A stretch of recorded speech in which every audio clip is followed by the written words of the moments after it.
My name is Emily Carter. I'm 29 years old, and before the accident, I used to believe I had a close-knit family. I thought loyalty ran in our blood. But that illusion shattered the night my car spun across a rain-slicked highway and crashed into a concrete divider. The world went white for a moment, metal crumpling, glass shattering, and the shrill sound of my own heartbeat pounding in my ears. I don't remember how long I was unconscious. When I woke up, the sterile smell of antiseptic and the rhythmic beeping of machines filled the room. My right leg was wrapped in layers of bandages, and a steel rod held my thigh together. I turned my head toward the door, expecting to see Mom rushing in, maybe with Dad right behind her, their eyes red with worry. But there was no one. Just in four-line, a flickering fluorescent light, and the unsettling quiet of being alone. The nurse came in, her voice soft. "You're lucky to be alive, sweetheart. That was a bad accident. Has anyone been here?" I asked, my throat dry. She hesitated. "Not yet, but maybe they're on their way?" I smiled weakly. "Yeah, maybe." They weren't. Hours turned into days. My phone buzzed twice, both from coworkers checking in. My family group chat was silent. My mother, Linda, always had a reason to be busy: book club, yoga, social dinners. My father, Greg, usually just followed her lead. My younger sister, Megan, was the golden child. Perfect job, perfect fiancé, perfect life. I was the one who'd always been a little too emotional, too ambitious, too different. By the third day, I couldn't take it anymore. I called home. Mom picked up on the second ring. Her tone was sharp, businesslike. "Oh, Emily, I heard about your accident. Are you okay?" "Yeah, I'm in pain, but I'm managing. I just thought." "I'm glad you're all right," she interrupted. "But, things have been hectic here. Megan's engagement dinner is next week, and we've been planning nonstop. I'll try to come by after that." I stared at the phone, stunned. "After that?" "Sweetheart, you'll be fine. You're a strong girl," she said, almost dismissively. "Anyway, I have to go. Megan's here. We'll call you later, okay?" The line went dead before I could answer. That night, I cried quietly into my hospital pillow. I told myself not to be surprised. This wasn't new. My family had always treated me like I was inconvenient. Growing up, I was the dreamer, the one who wanted to write, travel, create something meaningful. They wanted practical, reliable, predictable. Megan became a lawyer. I became a freelance journalist. You can imagine which of us they bragged about at family dinners. Still, I never thought they'd actually abandon me when I needed them most. 2 weeks later, the doctors discharged me.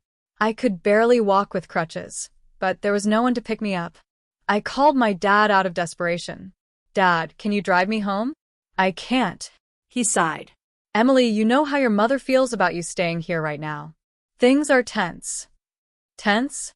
I just got out of the hospital. Your mother says you bring unnecessary stress. Megan's wedding plans are in full swing, and she doesn't want drama." I couldn't believe what I was hearing. "Drama?" I almost died. His voice dropped. "You know how she is, Em. I'll try to talk to her, but maybe you can stay with a friend for a bit." I hung up before I said something I'd regret. My hands shook as I called a cab with the little cash I had left. When I arrived home, my own tiny apartment that I'd been struggling to afford, it hit me how fragile my independence really was. My medical bills had drained my savings, my freelance clients had paused contracts, and I could barely move without pain shooting up my leg. The first few days were a blur of exhaustion. I learned how to cook sitting down, how to balance on one crutch while washing dishes, how to hide the growing panic that I might not make rent next month. I reached out again, one last attempt. "Mom, I just need help for a few weeks," I said on the phone, my voice trembling. "I'll pay you back once I can work again. Please." She sighed dramatically. "Emily, we've helped you so many times before. You're almost 30. It's time you learned responsibility. You can't expect us to fix your life every time you make a mess." "A mess?" I whispered. "This wasn't my fault." "Well, life happens. You can't depend on us forever." Her words cut deep. It wasn't just the rejection. It was the coldness. The total lack of empathy. After that call, I stopped reaching out. Something inside me hardened. I realized my family would never see me as anything more than the black sheep, the one who failed to live up to their standards. But the world has a strange way of shifting when you least expect it. One evening, as I was sorting through medical paperwork, I got a call from an unknown number. It was a lawyer. "Ms. Carter," he said. "I'm calling about an inheritance matter involving your late grandmother, Margaret Carter." I blinked, confused. My grandmother had died 6 months earlier. I hadn't even been invited to the funeral. "What kind of inheritance?" I asked cautiously. "She left specific assets in your name. We'll need you to come to the office to review the documents." When I finally sat in that lawyer's office, surrounded by old oak furniture and the faint scent of lemon polish, I felt like I was in a dream. My grandmother, my dad's mother, had always been the only one who treated me kindly. She used to tell me I reminded her of herself, strong-willed, independent, unwilling to conform. "She left her estate to you," the lawyer said, sliding a folder across the table. "Her home, her savings, and her trust account." I just stared at him. "All to me?" Yes. "Everything." "There's a personal note inside the file." I opened it, and my breath caught in my throat as I read her familiar handwriting. "Emily, I've seen how your parents treat you. Don't let them make you small. This is my way of giving you the freedom you deserve. Build something for yourself. Live without apology." Tears blurred my vision. I pressed the note to my chest and whispered, "Thank you, Grandma." It was more than money, it was validation. Someone saw me. Someone believed I was worth investing in. Over the next few months, I began to heal physically and emotionally. I moved into my grandmother's old house, a beautiful 2-story home on the edge of town. I used part of the inheritance to start a small community publication, the Hearth Journal, a platform for local voices, stories, and social issues. For the first time in years, I felt alive. But life has a funny way of circling back. It wasn't long before my parents came knocking again, this time needing something from me. They didn't expect that the girl they'd once called a burden would be the one sitting behind a mahogany desk when the truth about them came out. And when the day came that the judge said my name, their faces told me everything I'd ever wanted to know about justice. When I woke up in the hospital, the first thing I felt wasn't pain, it was confusion. My body was numb, my thoughts foggy, and for a brief moment, I didn't even remember what had happened. Then I saw the 4 in my arm, the white bandages around my left leg, and the dull, heavy ache in my ribs. The nurse smiled when she saw me stir. "You're awake, sweetheart," she said softly, adjusting the blanket. "You've been out for 2 days. You were lucky the paramedics found you when they did." 2 days. My brain scrambled to piece things together. The rain, The car. the headlights, the crash. And then, like a stab of reality, my family. "Where are they?" I croaked, my voice rough from disuse. "My mom, my dad, my sister. Are they here?" The nurse's smile faltered just a little.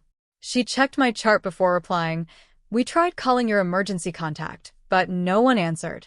Would you like us to try again?" No one answered. I felt the first real sting then, not from the broken ribs or the bruised leg, but from something far deeper. My family always claimed to be close. My mother used to say, "We're a team, Hannah." Always. But when I needed them the most, they weren't there. I tried to tell myself there had to be an explanation. Maybe they didn't get the message. Maybe my phone was damaged and they couldn't reach me. Maybe, just maybe, there was still some part of them that cared. By the 3rd day, the nurse came in again with a hesitant expression. "Your discharge is ready," she said gently. I blinked at her. "Already?" But "I can't walk properly yet." She gave a sympathetic look. "Your insurance only covers 3 days of inpatient care, and your family didn't authorize the extension." That sentence landed like a gut punch. "My family?" "Yes, dear. We tried to contact them again." "Your mother said," the nurse hesitated, as if she hated what she had to repeat. "She said you'll have to manage on your own now. That you're an adult." It felt like my chest had cracked open. I just stared at her, unable to speak. The nurse touched my shoulder lightly, her eyes full of pity. Do you have somewhere to go? I didn't answer. Because, honestly, I didn't. When they finally rolled me out in a wheelchair and handed me a plastic bag with my torn clothes and broken phone, the world outside the hospital looked grayer than I remembered. Cold drizzle misted against my face. The cab driver loaded my bag without a word, and I gave him my home address out of pure instinct, before realizing halfway there that I didn't even know if I'd be welcome. When we pulled into the familiar driveway, my stomach twisted. The house looked exactly the same. The hydrangeas Mom loved were still blooming by the porch. The front window still had that chipped corner I'd promised to fix. For a moment, I allowed myself to hope that maybe there was a misunderstanding. But as I limped up to the door and knocked, my mom's face appeared through the glass panel, and the look she gave me told me everything I needed to know. She didn't open the door right away. Just stood there, arms crossed, lips pressed thin. Then, finally, she cracked it open a few inches. Hannah. Her tone was flat. Cold. You shouldn't have come here. My throat tightened. Mom. I didn't have anywhere else to go. I just got discharged. I know, she interrupted. The hospital called me. Then why didn't you come? Her eyes flicked over my crutches, my bandaged leg, my hospital wristband, and yet there wasn't an ounce of softness in her expression. Because we can't do this again, she said simply. You've always been dramatic, Hannah. Always needing attention, always in trouble. We can't keep rescuing you. Rescuing me? I whispered, disbelief choking me. Mom, I almost died. She didn't answer. Behind her, I heard my sister's voice. Emily, my golden, perfect sister. Is that her? She called, her tone sharp. Don't let her in, Mom. You know how she is. The sound of my own family rejecting me from the other side of the door was something I'll never forget. Please, I tried again, tears stinging my eyes. Just for tonight. I have nowhere to. No, Mom said firmly, cutting me off. You need to learn responsibility. Maybe this will finally make you grow up. And with that, she closed the door. The click of the lock echoed in the rain like a final judgment. I stood there for what felt like hours, my crutches sinking slightly into the wet gravel, the chill seeping through my hospital clothes. My body hurt in ways I didn't think possible, but nothing compared to the hollowness inside me. Eventually, I made my way down the street, trying to think of anywhere I could go. Friends? No, most of them were my family's friends too, and I didn't want them to know how pathetic I looked. My apartment? I'd sublet it months ago when Mom insisted I move back home to save money. Ironic. That night, I ended up at a cheap roadside motel, one of those places that smell like stale smoke and regret. The clerk didn't even look up when I handed him the crumpled bills I had left in my wallet. When I finally lay down on the rough sheets, the pain in my leg flared again, and for the first time since the accident, I broke down completely. Not the quiet kind of crying, but the full, ugly sobs that make your whole body shake. I cried for the car accident. I cried for the bruises, the fear, the humiliation. But mostly, I cried for them. Because even after everything, after being left to rot in a hospital bed, after being kicked out like a stray dog, some part of me still loved them. And that was the worst pain of all. The next morning, I woke to the sound of my phone vibrating weakly beside me. The cracked screen lit up with an unfamiliar number. When I answered, a woman's voice said, "Hi, is this Hannah Cooper? I'm calling from Brightwell Insurance." Insurance. Right. The hospital had mentioned something about the claim being delayed. Yes, I said hoarsely. Great. I'm just calling to confirm a few details regarding your accident. We've been reviewing the report, and there are some discrepancies we'd like to clarify. Discrepancies? My heart picked up. What kind of discrepancies? Well, she said, tapping keys in the background, according to the police report, the car that hit you is registered to a Mr. Thomas Reed. Does that name sound familiar? It took me a second to process it. Thomas Reed? Yes, ma'am. The vehicle's owner filed a claim 2 days before the incident, noting the car had been lent to a family member. We're trying to verify who was driving that night. My stomach turned to ice. Wait. You're saying the car that hit me was borrowed by someone in my family? There was a pause. That's what it appears, yes. We'll know more once we receive the full report. After the call ended, I sat there staring at my phone, my pulse hammering in my ears. The rain outside the motel window had stopped, but it still felt like a storm was raging inside me. Someone in my family had been behind that wheel, and they'd said nothing. I wanted to dismiss it, to tell myself it was a coincidence, but deep down, something cold and certain told me it wasn't. My mom's detached reaction. My sister's insistence that I not come home. Their refusal to answer the hospital's calls. It all fit together like jagged puzzle pieces forming one horrifying picture. That night, I went through my things, searching for my old phone. Miraculously, it still worked when plugged in. My hands shook as I scrolled through my messages, and then I found it. A text from my sister, timestamped 2 hours before the crash. Where are you? Mom's car is acting weird, and I don't want to take mine. I'll swing by if you're still out. A second message followed 10 minutes later. Forget it. I'll just take Tom's car. He said it's fine. My breath caught. Tom. Thomas Reed. Her boyfriend. The same name the insurance lady mentioned. My sister had been driving. And they all knew. That realization hit me like a second collision. Only this time, it wasn't metal and glass. It was betrayal. They hadn't just abandoned me after the accident. They were covering it up. For hours, I sat there in silence, staring at that message, feeling something shift inside me. The sadness that had been suffocating me for days began to twist into something sharper. Not rage, not yet, but the beginning of something colder, something that wanted the truth, no matter how much it hurt. If Emily had hit me that night, if my own sister had left me broken in the street and pretended to be innocent, then maybe my mother's cruelty wasn't just about disappointment. Maybe it was guilt. And maybe, for the first time in my life, I wasn't the helpless one. Because if my family thought I was too broken to fight back, they were about to find out just how wrong they were. I barely slept that night. Every time I closed my eyes, I saw the headlights again, but this time, I saw my sister's face behind the wheel. Emily. My perfect, adored, can do no wrong sister. I used to think the worst pain was physical, the snap of a bone, the sting of a wound, but emotional pain? It lingers. It whispers in your ear when you try to rest. It tells you that everything you believed about love and family was a lie. By sunrise, I was sitting at the edge of the motel bed, holding my phone like a weapon. I opened that text again and again, reading every word until it burned into my brain. She had taken Tom's car. She'd been near my route that night. She never called for help. And then she vanished. I needed proof. Real proof. I called Brightwell Insurance back that morning. Hi, this is Hannah Cooper, I said, trying to sound calm. I was in an accident a few days ago. You called me about some discrepancies? Yes, the woman said politely.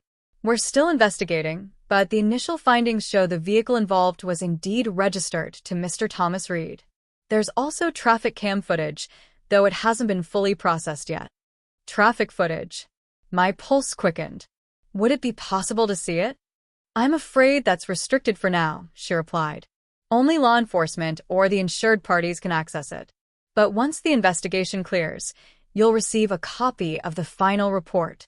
I thanked her, hung up, and immediately opened my laptop. If I couldn't get it officially, I'd find another way.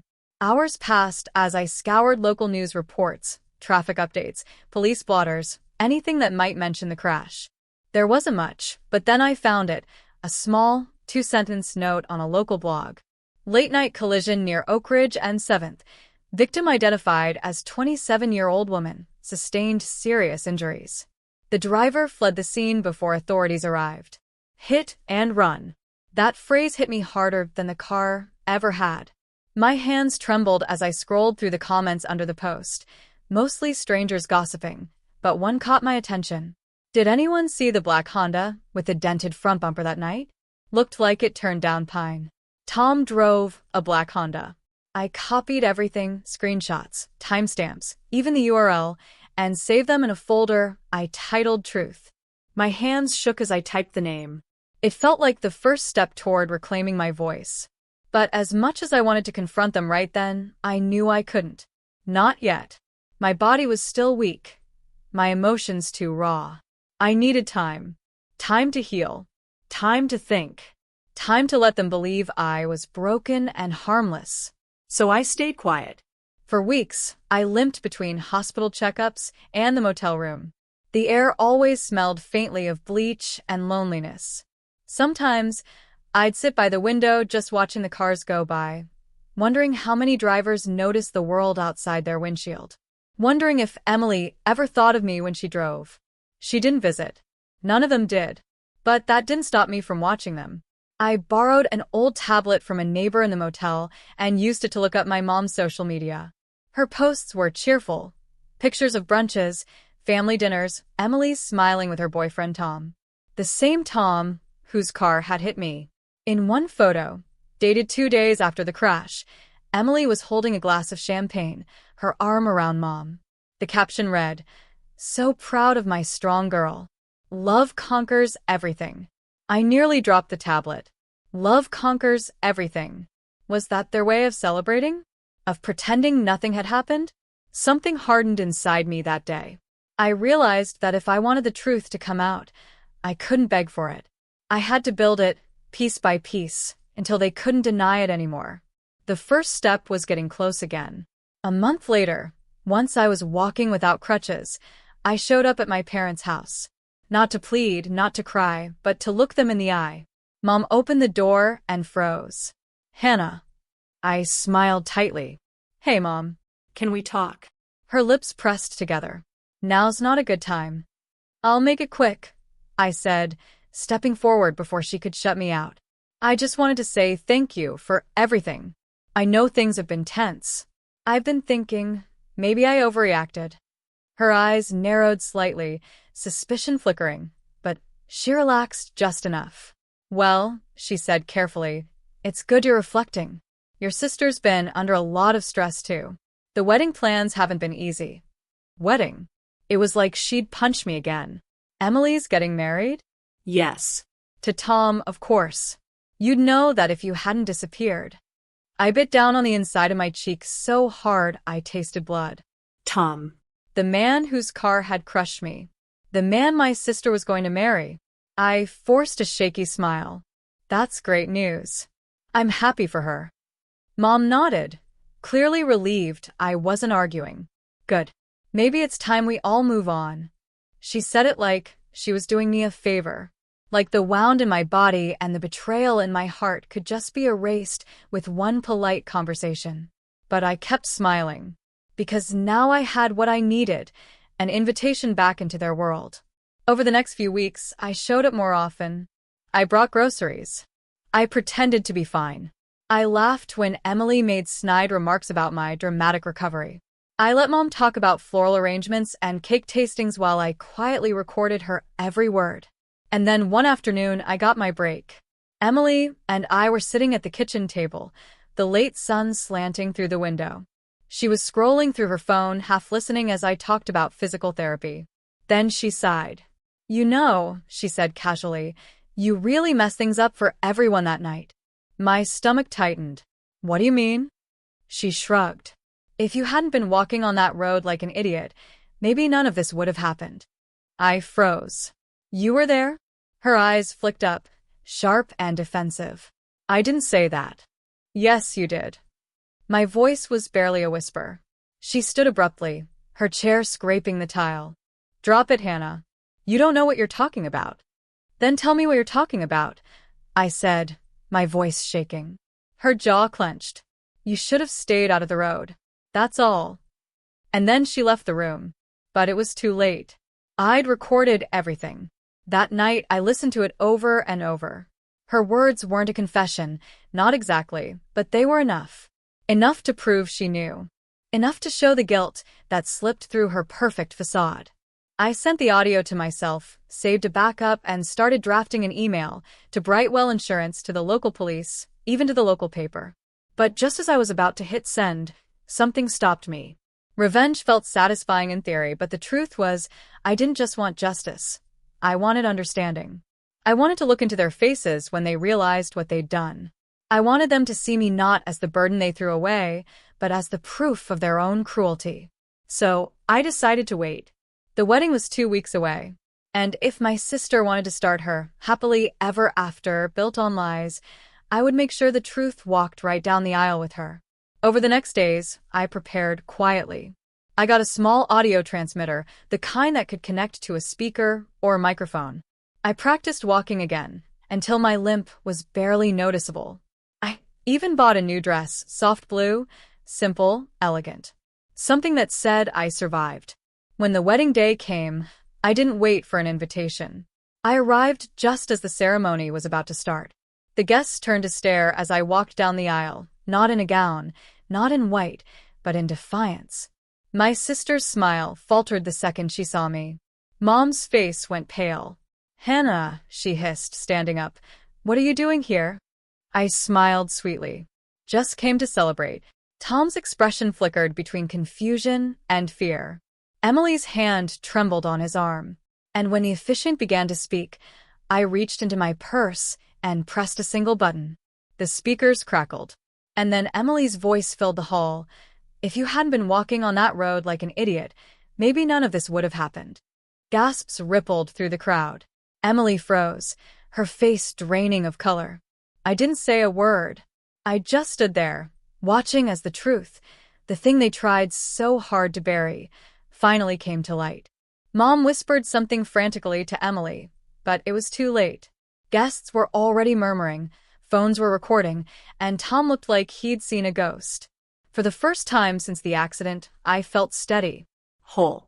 Not because I'd humiliated them, not because I'd won, but because I finally stopped hiding.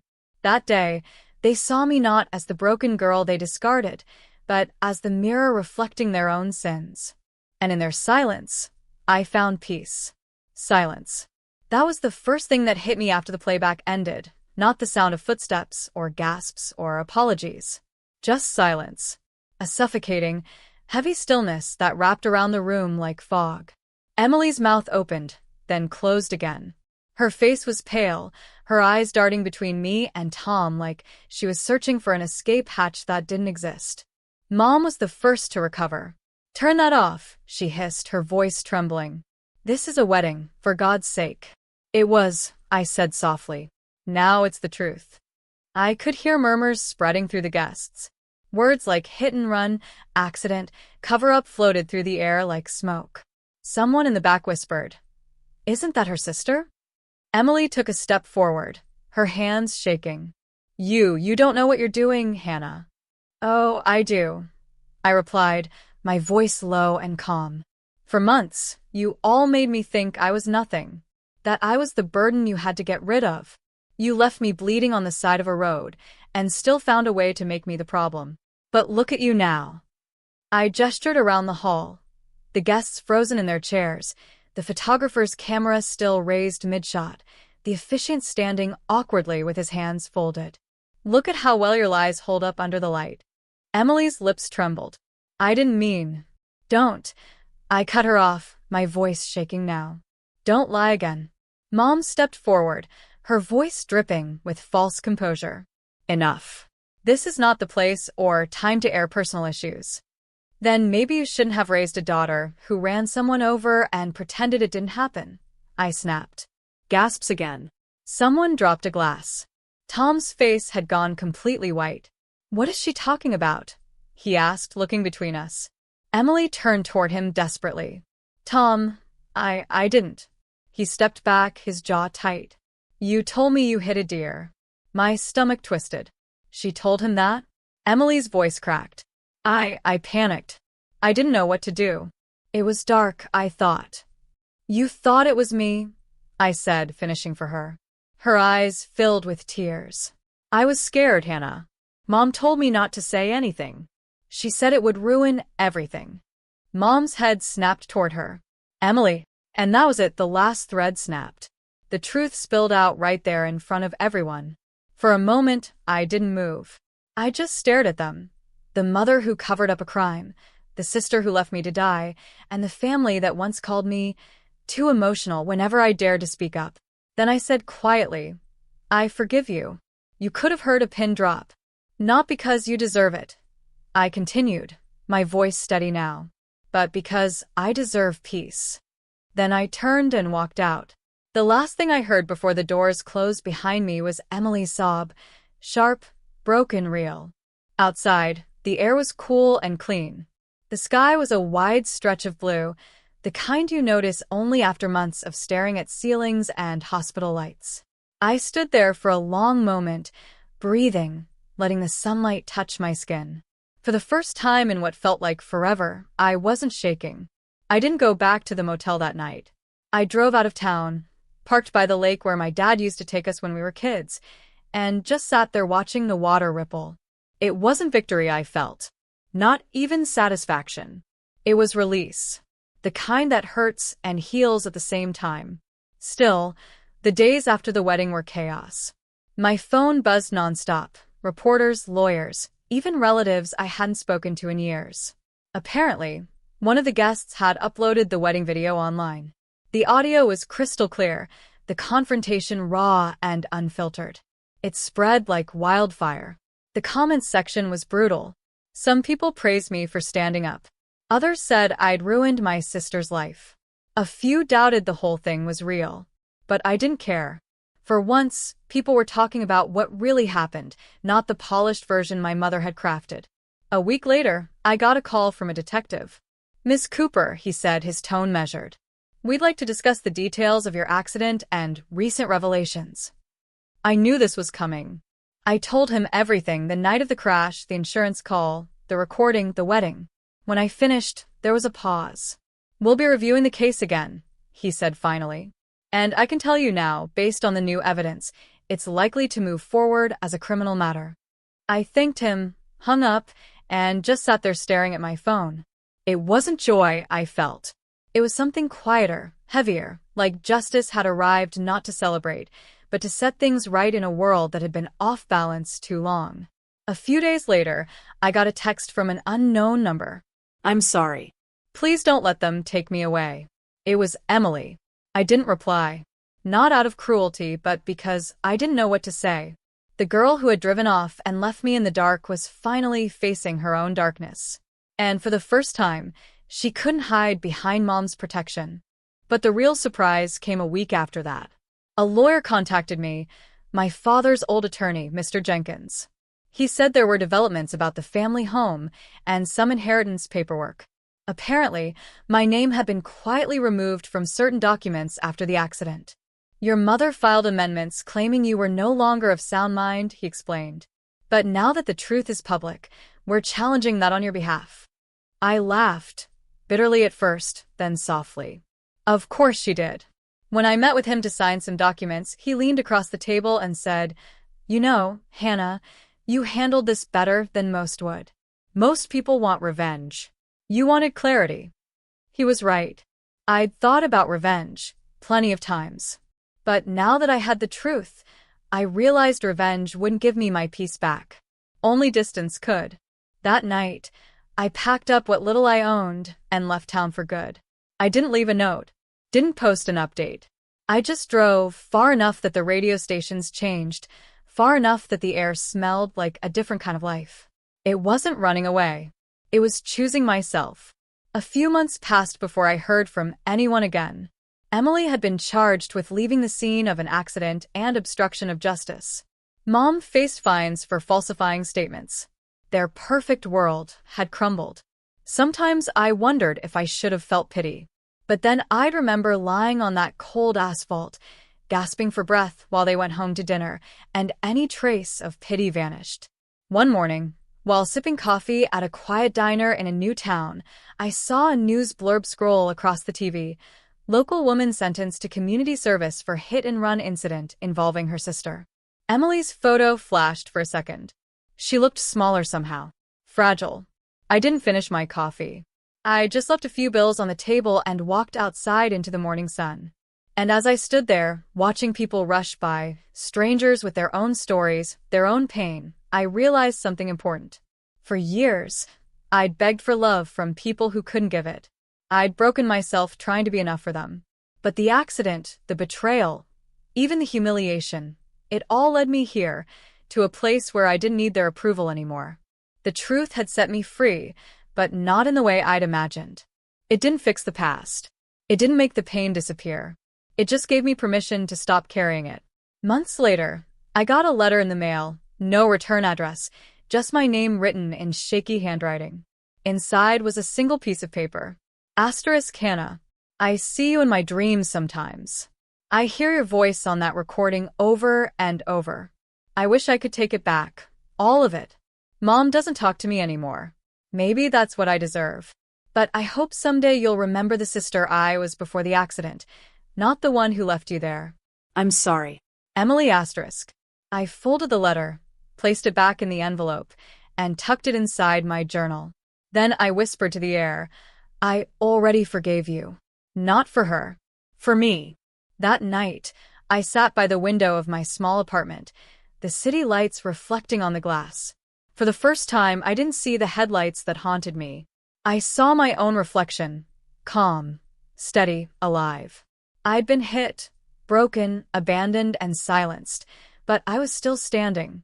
And sometimes, that's the greatest revenge of all. The day I was discharged from the hospital, I felt like a stranger in my own life. My body was slower, my mind heavier, and the world outside seemed cruelly unchanged. The same cars honked, the same people rushed past each other on the sidewalks, except I was no longer part of that rhythm. I moved differently, thought differently. I was 28, but I felt decades older. The doctors had told me recovery would take time, physically, emotionally, financially. What they didn't tell me was that it would also mean learning who I was without the people I'd once called family. I had been living in a temporary rehabilitation facility for 2 months after my parents kicked me out. I was supposed to be there for recovery, but every night felt like punishment, a reminder that I had no one waiting for me at home. My mom hadn't called once. My dad hadn't even checked in to see if I needed anything. And my sister? She posted smiling pictures of brunches and parties, her life looking untouched, almost brighter, as though my accident had been an inconvenience she was glad to forget. But then came the day everything began to shift, the day the truth started to find its way out. It began with a letter. Not from my family, of course, but from my insurance company. The nurse handed it to me with my afternoon medication, her voice casual as she said, "Looks official." I didn't think much of it until I opened it and read the first line. Notice of inquiry. Discrepancies in reported medical expenses submitted by family representative. My heart skipped. I read it again. Family representative. The document listed my name, date of birth, and claim number, and next to the line for authorized family contact, it said Laura Stevens, my mother. I blinked in disbelief. I had never given her authorization for anything beyond emergency contact information. But according to the letter, someone had been using my identity to claim reimbursements for post-accident care, care that was supposedly provided at home. Except, I hadn't been home. My stomach churned. I read further. Tens of thousands of dollars in personal rehabilitation support had been paid to my mother's account, money that was meant for my care. For a long minute, I couldn't move. The page trembled in my hands. My own mother, the woman who threw me out, who said I was a burden, had been profiting off my pain. She had used my accident as a payday. I remember sitting in that cold hospital hallway, my breath shaking, tears welling but refusing to fall. There was disbelief first, then anger, and then something deeper, a hollow ache that went beyond betrayal. It wasn't just the money. It was the confirmation that I had meant so little to her that she could exploit even my suffering. I wanted to scream, to drive to her house and demand why. But I couldn't, not yet. I didn't have the strength, the resources, or even a car. So instead, I made a decision. I would stay quiet. I would gather proof. I would let her believe I was still the broken girl lying in a hospital bed, while I slowly rebuilt myself, piece by piece. The first person I told was Nurse Carol, the one who had been helping me with therapy sessions. She was a sharp woman in her 40s, with kind eyes but zero tolerance for lies. When I showed her the letter, she didn't look surprised, just disappointed. "You'd be shocked how often family does this," she murmured, folding the paper neatly. "But the good thing? You have the truth. And truth, it has a way of coming out." Her words echoed in me for days. I started reaching out, quietly, carefully, to verify things. I contacted the insurance company, pretending I was just checking my claim progress. I requested copies of all transactions and correspondence. What I received 2 weeks later confirmed everything. Every fraudulent claim had been processed with documents signed in my name, but not by my hand. My mother's handwriting was all over them. There were fake invoices, made-up therapy logs, and even digital signatures from me. She had created a paper trail of lies that painted her as my primary caretaker. And the total? Nearly $82,000. That number hit me like another car crash. But something unexpected happened then. I didn't break down. Not this time. I felt something rise in me. Not rage, but clarity. The kind that burns slow, steady, and bright. My mother thought she had buried me beneath shame and weakness. She thought that by calling me useless, by cutting me off, she had control. But now I saw the truth. She wasn't powerful. She was terrified. Terrified of being exposed, of losing her image, of people knowing the kind of woman she really was. And I was done protecting her. The next few weeks, I began planning. Quietly, methodically. I started documenting everything. I gathered every message, every medical bill, every payment receipt. I even managed to get a copy of a voicemail she left the insurance adjuster, pretending to be me, her voice dripping with fake sweetness as she thanked them for supporting her recovery.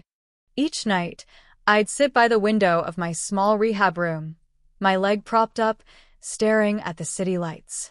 My reflection looked different now, stronger, sharper. I had been broken physically, yes, but inside, something solid was forming. Then came the moment that sealed everything. One afternoon, I got a call from an investigator from the insurance company. He wanted to meet. "We're reviewing some irregularities," he said.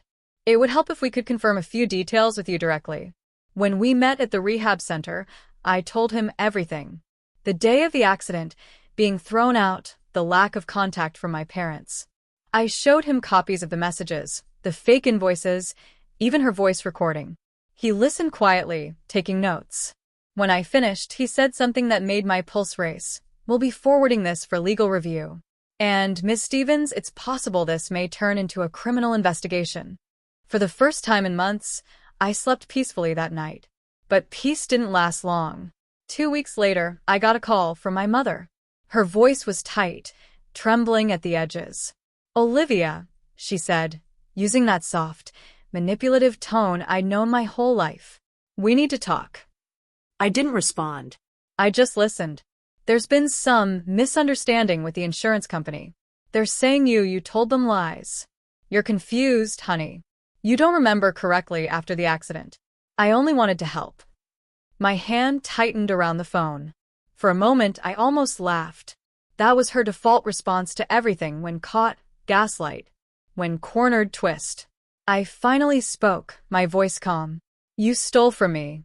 There was silence on the other end. Then a hiss of defensiveness. "Don't you dare accuse me. After everything I've done." "What you've done," I interrupted, my voice shaking but steady, "is prove that I never meant anything to you unless I was useful. You wanted sympathy, money, so you made me your tragedy. You told everyone I ruined your life when all I did was survive." Her breathing was shallow. "You'll regret this," she whispered. "No," I said. "You will." And then I hung up. That was the last time I spoke to her before the truth became public. Within a month, the investigation moved forward. Subpoenas, statements, the whole thing. I didn't even have to push. The system worked for once. And soon, everyone she'd lied to, the neighbors, the relatives, the friends she'd always bragged to, started learning the truth. The woman who called me a burden had used my accident to enrich herself. The daughter she threw out was now the one being called to testify, not as a victim, but as the key witness in the case that would expose her. And when the hearing was scheduled, I made sure to be there, walking on my own 2 legs, in the courtroom where the truth would finally be spoken aloud. As I took a deep breath that morning, stepping through those heavy courthouse doors, I thought about everything: the crash, the pain, the betrayal. But I also thought about the power of standing again. And this time, I wasn't walking for her approval. I was walking toward my own justice. The courthouse smelled faintly of wood polish and anxiety. Every sound, heels tapping, papers rustling, voices murmuring, seemed amplified in my chest. My palms were sweating as I gripped the edge of my cane, the one I still needed sometimes when the pain in my hip flared up. I never imagined I'd find myself here, dressed in a navy suit borrowed from a friend, standing as the plaintiff in a fraud case against my own mother. I was 28 years old, and that day felt like the moment I'd finally grown up, because nothing ages you faster than realizing you have to stand up to the people who raised you. The trial wasn't a spectacle, not in the way you see on TV. It was quiet, clinical, and painfully methodical. The attorney representing me was patient and soft-spoken, the kind of man who didn't have to raise his voice to make his words hit hard. His questions were clear, his tone respectful. He wanted the judge to see me as what I was, a daughter betrayed. My mother sat across from me in the courtroom, her lips pressed tight, her hands folded neatly in her lap. She wore a pale pink blazer, the same one she used to wear to church, as if she thought dressing properly would make her look innocent. But her eyes, those cold, calculating eyes, didn't have the warmth of a victim. They had the gleam of someone who'd lost control of her story. When the judge walked in, everyone stood. My knees trembled slightly, but I stayed tall. This was my moment to speak truth, even if it hurt. The insurance company had presented most of the evidence: bank transfers, forged documents, recorded phone calls. But when it came time for personal testimony, my attorney turned to me gently. "Miss Stevens, would you please tell the court, in your own words, how this affected your life?" I swallowed hard. For a moment, my throat closed up. But then I looked at her, my mother, and something in me hardened. "I was in a car accident 10 months ago," I began, my voice quiet but steady. "I nearly lost my life. I couldn't walk for weeks. I thought the worst thing that had happened to me was the crash itself." I paused, glancing down at my hands. But I was wrong. The worst thing was realizing that my family, the people I loved most, used my pain to profit. A ripple of whispers spread through the room. My mother's attorney objected to the tone, but the judge waved it off. "Continue," he said. I nodded, feeling the sting of tears behind my eyes, but refusing to let them fall. When I came home from the hospital, I thought I'd be surrounded by support, by love. Instead, I was told I was a burden. My mother threw me out. I spent months alone in a rehab center, trying to rebuild my life from nothing. I took a shaky breath. And while I was doing that, she was claiming money from my insurance, money meant for my medical care, my therapy, pretending to be my caretaker. She didn't just take money. She took my dignity, my peace, my trust. I stopped speaking for a moment, because the words were too heavy. Then, more softly, I said, "You don't recover from something like that easily. It breaks you in places you didn't know could break." When I looked up again, I saw my mother's face. For once, it wasn't composed. It wasn't calm. She was pale, her lips trembling, her hand gripping the table like she was drowning. Her lawyer tried to paint her as a confused, grieving mother who made poor financial decisions out of desperation. He even suggested she was mentally overwhelmed by the trauma of almost losing her daughter. But every time he spoke, my mother's eyes flicked toward me, angry, pleading, ashamed. It was as if she wanted me to fix this one last time, to lie, to protect her. But I didn't. When it was her turn to testify, she stood up, hands trembling slightly. Her voice cracked in the beginning, but not from sadness, from fear. "I didn't mean to hurt anyone," she said, tears welling in her eyes. "I was just trying to keep the family together. We were struggling financially. I didn't know how else to." My lawyer cut in sharply. "By stealing your injured daughter's medical funds?" She froze. "I was going to pay it back," she snapped, and just like that, the mask slipped. "You don't understand. She was draining us." I didn't even flinch. The judge's gaze narrowed, and the silence that followed was deafening. For the first time, I saw my mother not as a mother at all, but as a woman trapped by her own choices. She wasn't the monster of my childhood nightmares or the omnipotent figure I once feared. She was small, Desperate. human, but hollowed out by greed and pride. When the proceedings ended for the day, I walked out of the courtroom feeling lighter than I had in months. Reporters were waiting outside, cameras flashing, asking for statements. I didn't speak to them. I didn't need to. The truth was already loud enough. That night, back in my small apartment, I sat by the window again, the same way I had at the rehab center. Except this time, my body didn't ache from pain. It buzzed with release. I thought about the girl I was a year ago, trusting, naive, desperate for love that would never come. That girl would have begged for her mother's approval, even after everything. But now? I didn't need her forgiveness. I didn't even need her acknowledgement. I had something better: self-respect. A week later, the verdict came. The judge ruled in my favor. My mother was ordered to pay restitution, and the fraud charges moved to a higher court for review. But the money wasn't what mattered. What mattered was the sentence the judge spoke right before ending the session. Ms. Laura Stevens exploited the vulnerability of her own child for personal gain. The court recognizes this as an act of betrayal as much as it is a crime.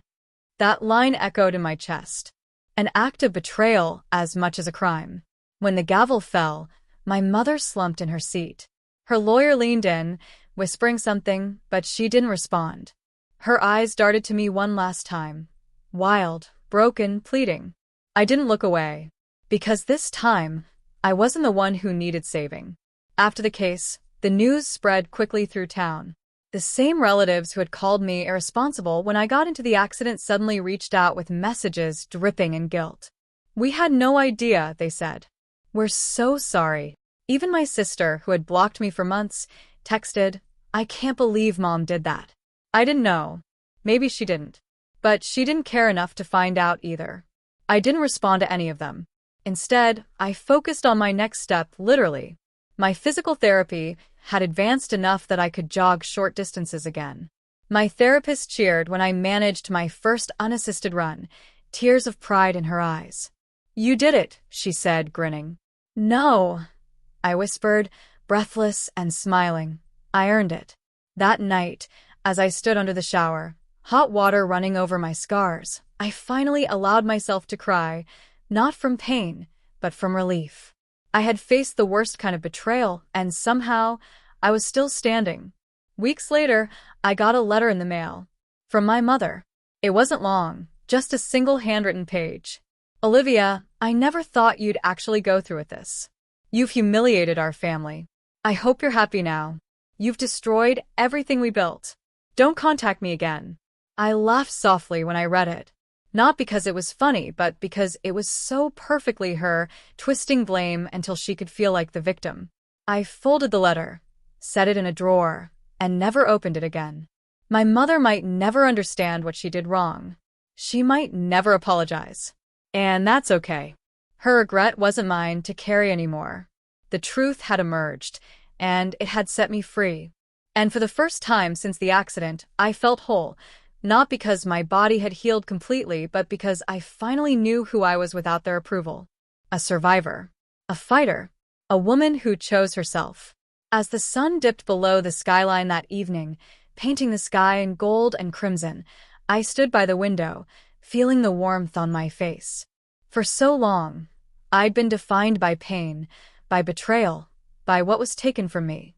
But now, standing there, breathing deeply, I realized something powerful. I wasn't broken. I was reborn. It's strange how silence can sound different when you're finally at peace. The kind that used to feel like punishment now feels like calm. I used to dread quiet moments because that's when the voices in my head would come back, reminding me of everything I'd lost. But now, sitting in my new apartment surrounded by sunlight, I realized that silence can also mean freedom. It had been 6 months since the court ruling. My mother hadn't contacted me again, and I hadn't tried to. The rest of my family had gone silent too, but not before the whispers reached me, how embarrassed they were, how my mother had become the woman who stole from her daughter. Some part of me thought I'd feel triumphant when they finally saw her for who she really was. But instead, I just felt empty. Because the truth is, no amount of justice can fill the hole left by a parent's betrayal. You don't win in those situations, you just learn how to live with the scars. Still, I was healing. I had started working again, part-time at first. My old firm had reached out, offering a remote position to help me transition back. I said yes, not because I needed to prove anything to them, but because I wanted to prove it to myself. The first day I logged in and saw my name appear on the team list again, Olivia Stevens, Associate Attorney, I smiled. I had earned every bit of that title, even if it came with battle wounds most people couldn't see. My coworkers treated me kindly, but cautiously. They didn't ask questions, though I caught whispers sometimes in the hallways when I visited the office. "That's her," they'd say quietly. "The one whose mom stole from her." I didn't correct them. I didn't need to. The truth didn't shame me anymore. Instead, I poured my energy into rebuilding, not just my career, but myself. I enrolled in evening classes on trauma recovery, something I'd stumbled upon during therapy. It started as a way to understand my pain, but over time, it became something deeper. I realized I wanted to help others who had been betrayed by the very people they trusted most. Because I knew that loneliness, that hollow ache that comes from knowing you can't go home again. That summer, I volunteered at a local support group for survivors of family abuse, financial, emotional, and psychological. The first night, I sat quietly in the back, listening as others spoke. A woman in her 40s talked about her sister stealing her inheritance. A man confessed that his own son had manipulated him out of his savings. And when it was my turn, I hesitated, but then spoke. "My name is Olivia," I said softly, my voice trembling. "And my mother stole my identity and my future after my accident. But I'm here because I want to make sure no one else feels as alone as I did." The room was silent for a moment. Then, one by one, people nodded. That night, when I left, I cried in the parking lot, not out of sadness, but out of relief. For the first time, my story wasn't a wound. It was a bridge. Over the next few months, I kept volunteering. I started leading small discussions, helping others navigate the legal system, sharing the emotional lessons I'd learned the hard way. And through that, I found something I never thought I'd have again: purpose.